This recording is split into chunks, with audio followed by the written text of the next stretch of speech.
This is the easiest way to hike up to the top of the rock in Gibraltar if you're not using the cable car. So first things first, pick up the free map of Gibraltar they give out when you cross the border. You're gonna want to enter the nature reserve from the Moorish Castle entrance. This is on the northern side and is the lowest point of the rock.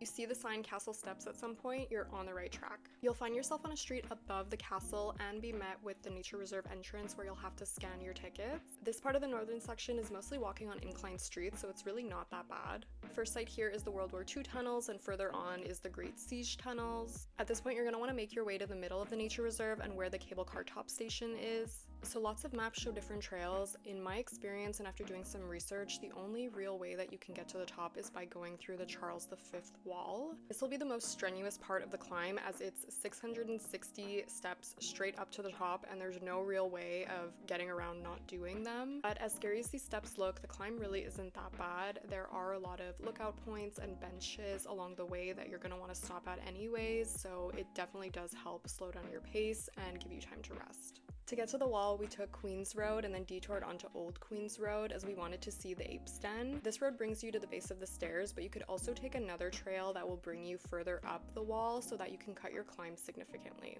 One thing I want to mention is that there's no linear path in the nature reserve. The roads instead wind in on each other, so you have to be very strategic about what sites you want to see and how convenient it will be to get to and from. In a lot of cases, sites that look close in proximity on the map will actually be very far apart because you have to backtrack through those winding streets. For example, if you want to see the Windsor Suspension Bridge and the Queen's Balcony, you'll have to make a detour to it before climbing up the wall and then walk back from it, as if you continue forward, the path won't take you up to the cable car main station. When you make it to the top of the steps, there's the Ape's feeding den, so you're going to see a lot of macaques there. From this point, there is the cafe at the cable car top station if you want to grab a bite to eat, or you can continue south. Make sure you go to the skywalk here for the views of the two peaks of the rock. You can also take the short Douglas path here, which leads to a lookout point to the eastern part of Gibraltar. From this point, if you have the energy to do it, you can take the additional 330 steps up to O'Hara's Battery, which is the highest point of the rock. But if you do this, you'll either have to backtrack to the Douglas path in order to see the remaining sites in the nature reserve,